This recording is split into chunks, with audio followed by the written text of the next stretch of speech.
Hello there. You have to pardon the wind noise. I can't do anything about that. It's been a while. Um, the only excuse I got is that the water's warming up and the fish are biting, and I'm a country boy, and fishing season and I mean when spring rolls around, starts to roll around, I'm on the water. So I haven't taken time to do any more work on this because of that. But today what we're going to do is we're going to trim the sides to height. We're going to trim them to the height of the tail block, and then we're going to trim the angle down from about the middle of the guitar to the head block, which is shorter and has an angle on it corresponding to that angle. So what we're going to do first is we're going to use a chisel. Then we will transition to the block plane. I've already set this plane up for the cut that I want it to make. And what I'm going to do, you can't see it. The head block is on this, or the tail block is on this side. You can see the head block from here. What I'm going to do, I have a line marked where the height of this tail block is. And the first thing I'm going to do is I'm going to take a sharp chisel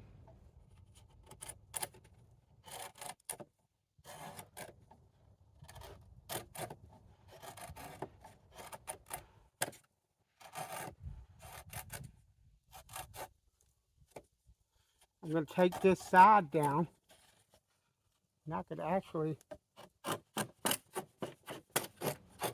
take most of it down just like this. You have to be careful doing this because you could split the sides. And as a matter of fact, just so I don't be stupid, I'm going to go ahead and do this. What you have to understand is be really careful how you approach it, because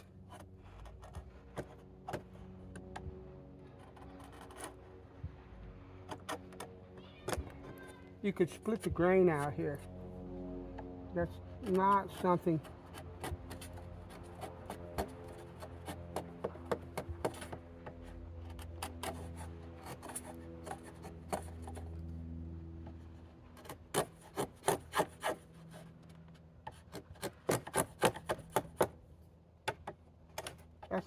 you want to do. But I'm going to take this down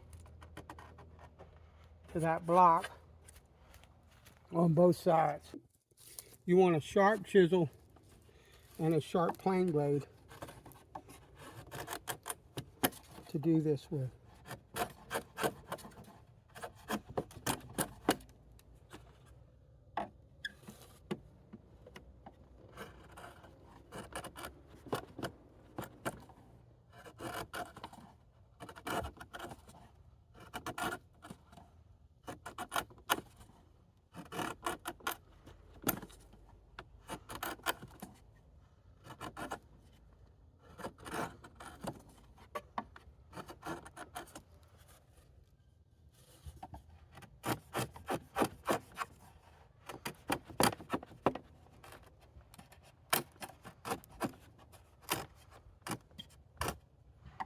You notice I'm trying to kind of cut, trying to kind of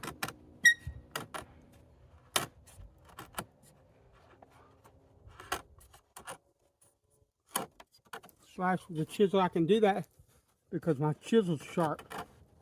But I want to take this down to this block.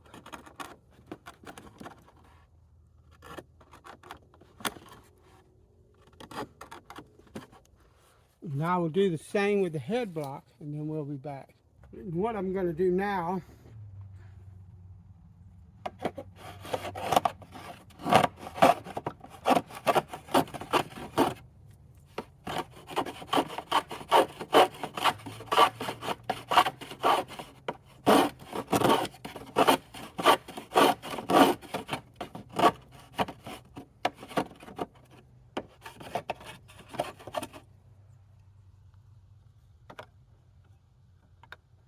want to tighten that up a bit. It won't stop all of that flex, but it might stop a bit of it.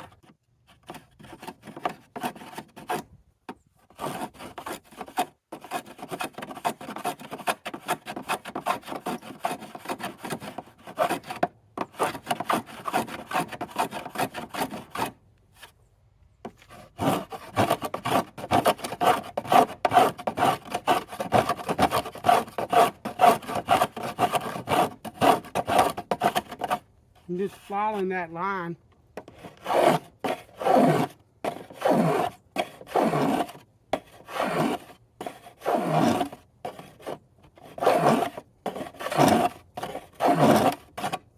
I know you can't see that line here, but you can see it back here. We're following that line.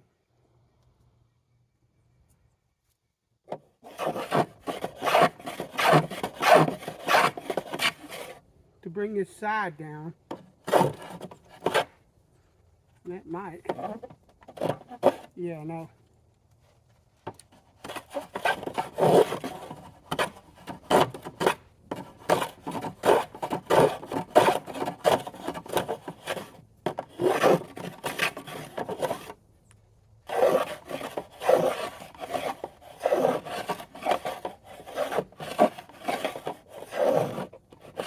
In actuality,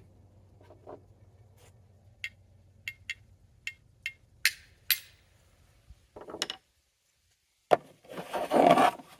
want to thin that cut a little. I'm not worried about speed.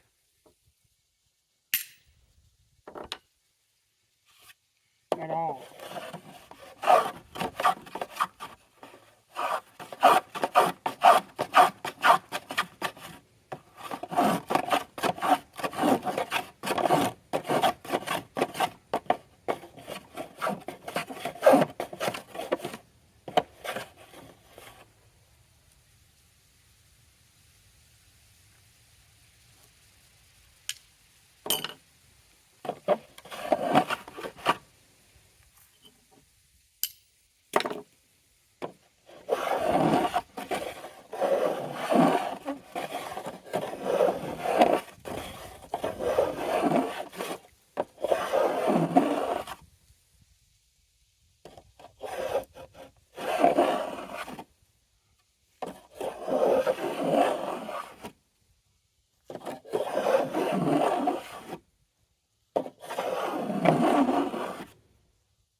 I switched to a number 4. Oh, have to be real careful with that. I think I had splittage like this the last time I built, so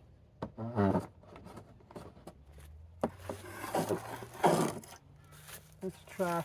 What I need to do is I need to come down to here. Then there's an angle in the top. or in the back.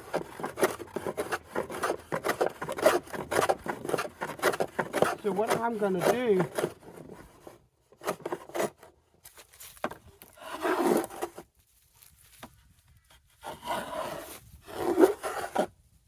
is I'm going to avoid this curve, because that's where I got that tear out, and I got the same last time. So I'm going to avoid that curve. I'm going to come along here and level this side.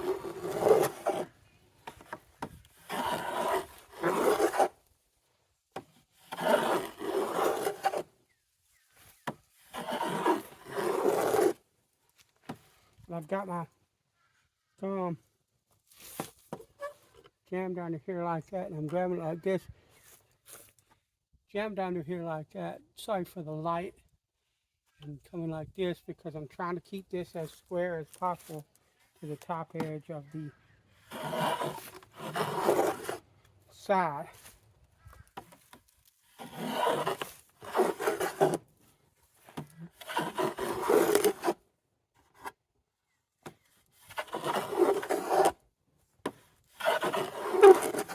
And I'm doing everything I can to use as light of a pressure as I possibly can on this.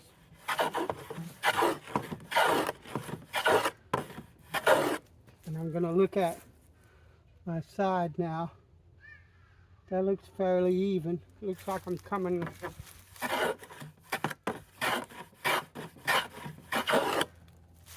along fairly even. Where I'm not, then I will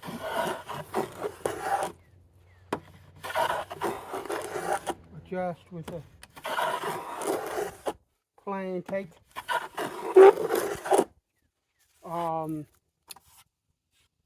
specific cuts.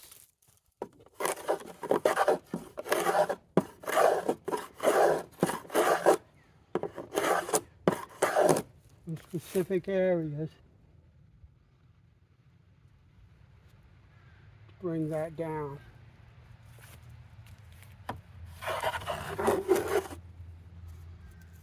And I don't really have to come past here because I'm going to have to come from here to that angle. I know you probably can't see that. Just follow along. It should become fairly obvious as we work.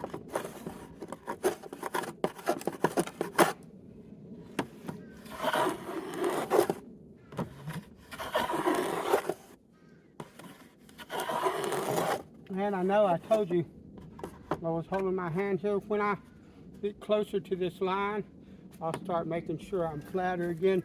Right now I'm hogging off a ton of material.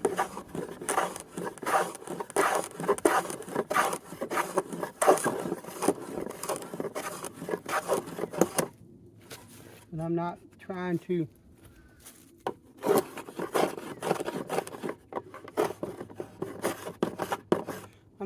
to be too pretty at the moment.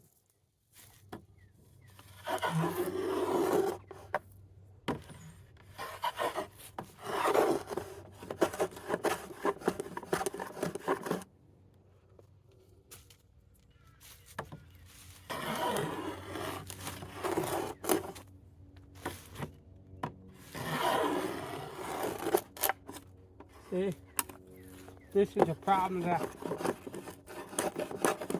I have with the first drill, and I think it has to do with grain orientation or this curve of some kind. What it does when you curve the wood, I can't be sure, but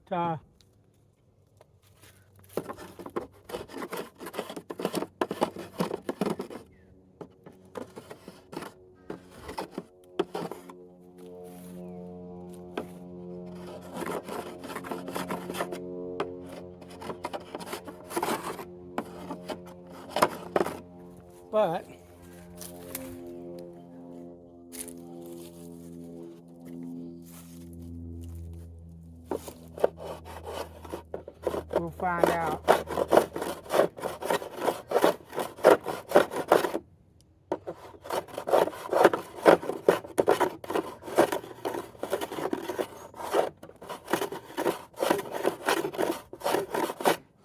didn't have any problems on this side with it. Seems like last time I did it, I had problems on this end as well. We'll see.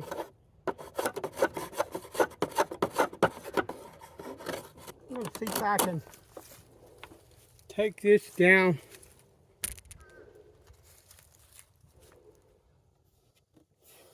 closer to that line with this without damaging anything. This is probably a bad idea, but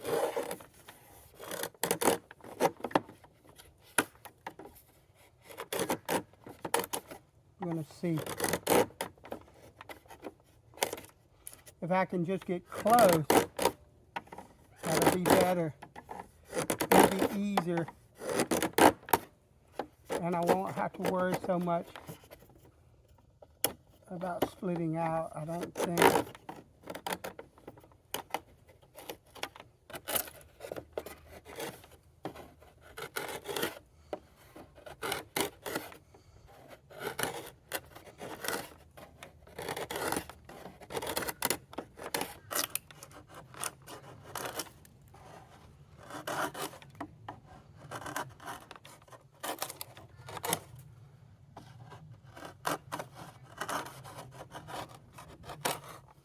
Yeah, I'm just going to take some of this off of here.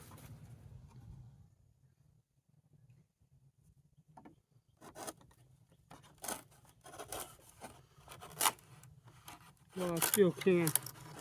While it's easier to do, however it is, whatever it is I'm trying to say, I'm just going to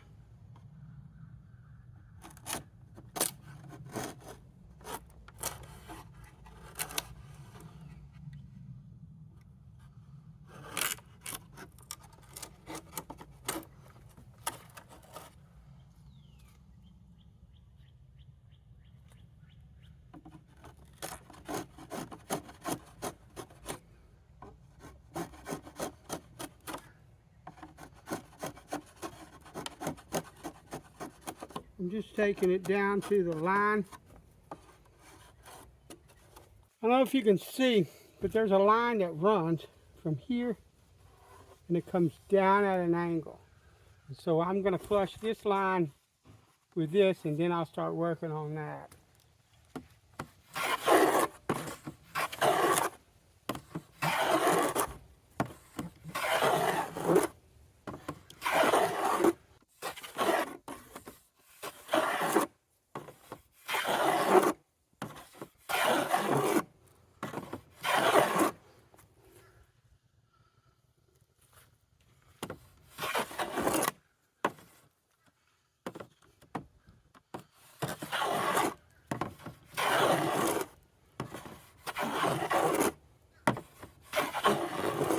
Alright, that's that there.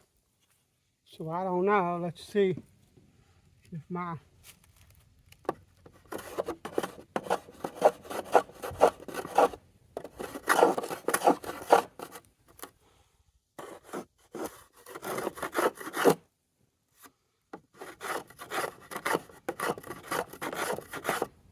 gonna have to be kind.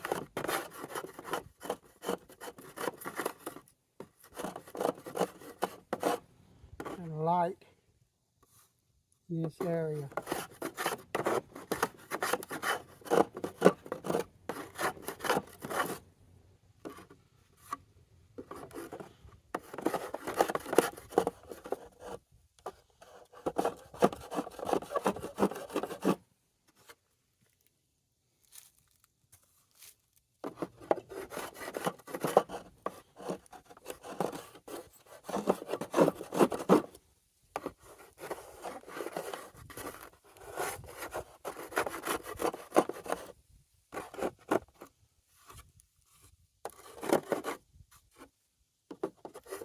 Try that with a chisel first, and what I'm going to do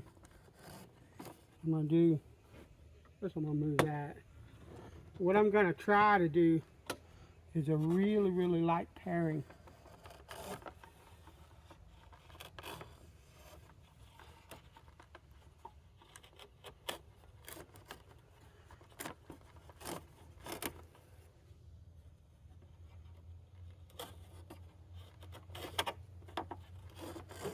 Because I don't want to damage this.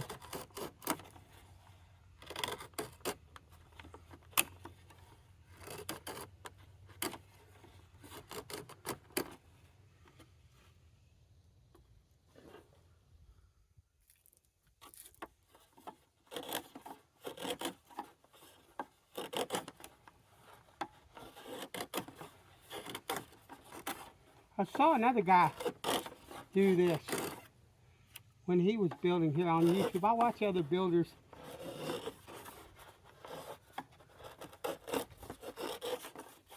sometimes.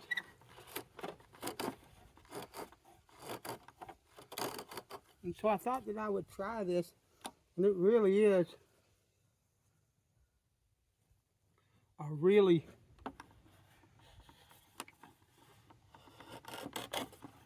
good technique. You just got to be, you got to be careful with it. You can't dig in too much if you do, especially if you don't have really well, even if you do, I should say if you don't have really well quartered wood, but even if you do, and maybe especially if you do, if you're cutting along the grain, you might end up splitting it too much.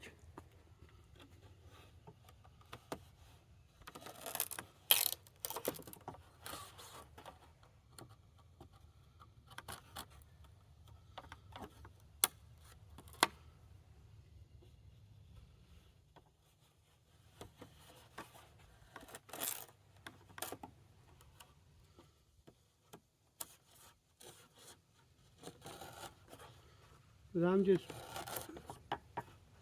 trying to look along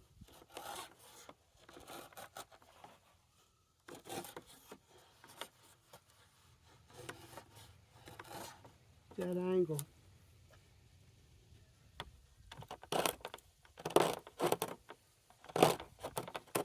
Oh, got look of a split there, so did my best to take care of it.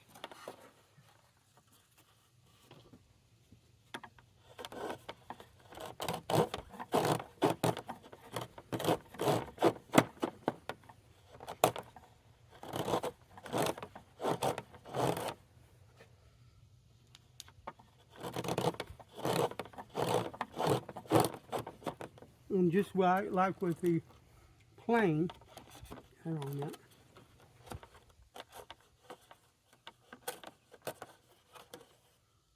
Just like with the plane, I've got my chisel like this to try to register against the side and try to keep that as square as I can get it.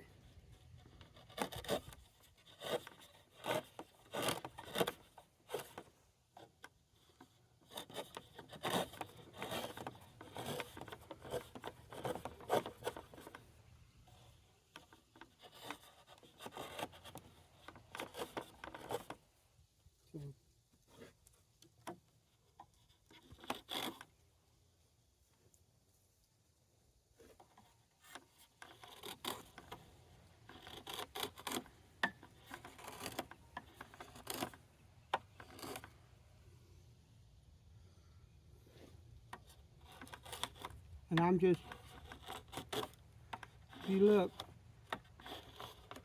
I'm slicing as much as I can. Sometimes I can't do that, but it's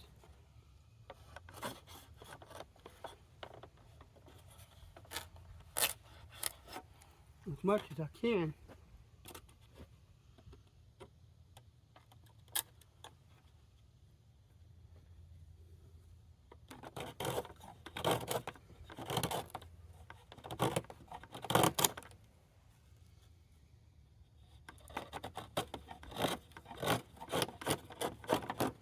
I mean, I mentioned that that side there split when I was building the first guitar I repaired it, and you cannot find the you cannot find the damage. But we don't want to do that if we don't have to do that. We don't want to learn and try to understand what happened, or if not what happened, what we can do to try to avoid doing that again.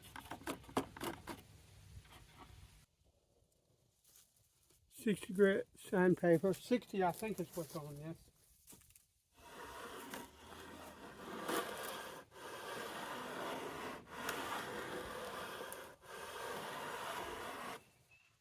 Want to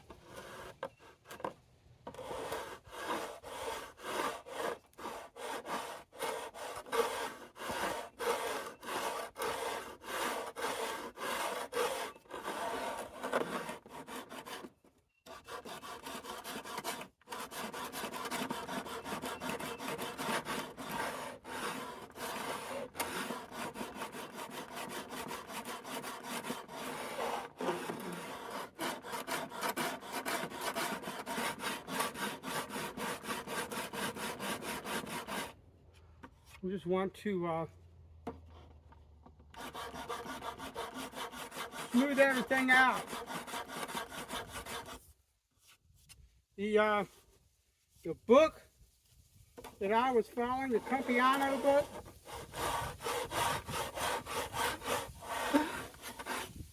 I'm thankful for that book because I would not have been able to build guitars at all, not acoustic guitars, if it hadn't been for the knowledge that was freely shared. Yeah, I know they sold the book. Whoopie-doo-dah. It didn't cost for the knowledge that was imparted in that book.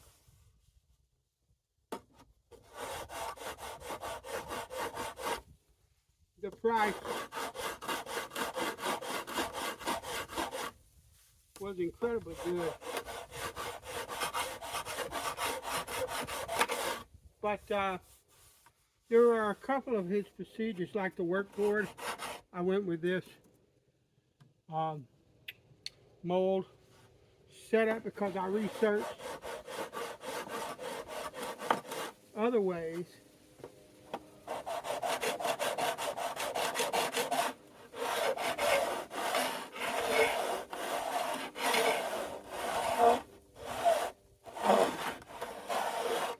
and came to believe that this is better, still do. But Campiano used a board that was as big as this mold is, and it had 60 grit all over the bottom of it. And you do this to level the top and stuff like that before you trim it and all that. And when I did that, I ended up with a 4-inch deep guitar because it was just too aggressive and too much. Like I said,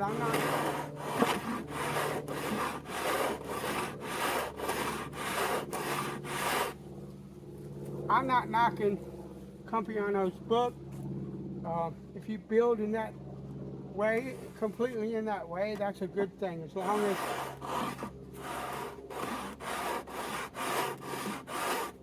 as you can build a guitar to what you want, spec-wise. And I may have misunderstood what he was talking about and did the wrong thing. That's a part of it as well.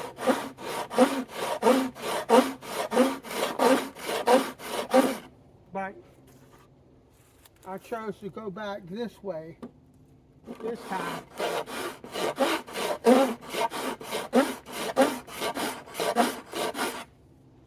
Because of that, I want the depth of my body a specific depth.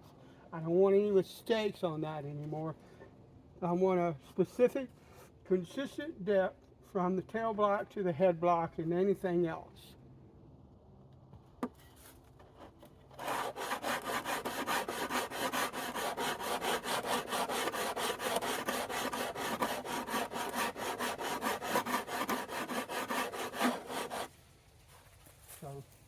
This is how I can achieve it. Nothing wrong with those methods.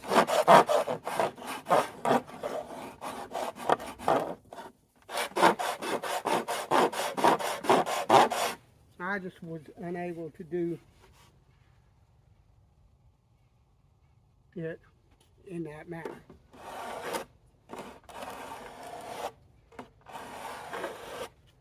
So I came up with a solution that worked for me. That's something else. YouTube is a wonderful place. It's a wonderful source of knowledge and learning. But what I have found is that it pays to look at everything, and I hardly ever end up doing anything that is exactly the way someone showed me on YouTube. I tend to watch 5 or even 10 different videos about doing whatever it is that I am trying to do, and then I look at the tools that I have and figure out a way to be able to do it with what I've got. And so it's an amalgamation of all different types of techniques. It works, but you have to be really careful when you do that. Some of that stuff will not work together. But this is it. It's trimmed to height. I've got my angle in. Let me check one more time the level, how level this might be.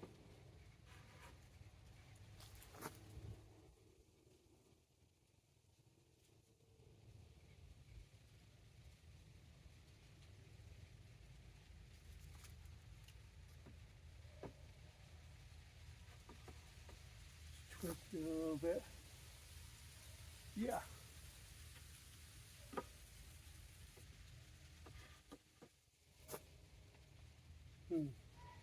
Beautiful. So that's ready to go. The next thing I will do that you will see is probably linings in the back and linings in the top. Or I may do like side supports first. That's probably what I will do, because I tend to use the cloth side supports instead of wood. I haven't decided yet if I'm going to do that on this guitar or go with wood. But I want them to go all the way through and then put the kerfing on. So either way, that's probably what you will see is kerfing install the next time. What you won't see is I need to go to all, like my head block and my tail block and all this inside, everywhere there's glue, squeeze out and stuff like that. I need to clean all of that out and sand it all smooth and make it look nice, because once I put the kerfing on, it'll be hard to get in, and once I put a back or a top on, it'll be hard for me to clean the inside surfaces and do all of that, and I want the inside to look as good as I hope the outside will. So thanks for watching. Bless you. I'll talk to you later.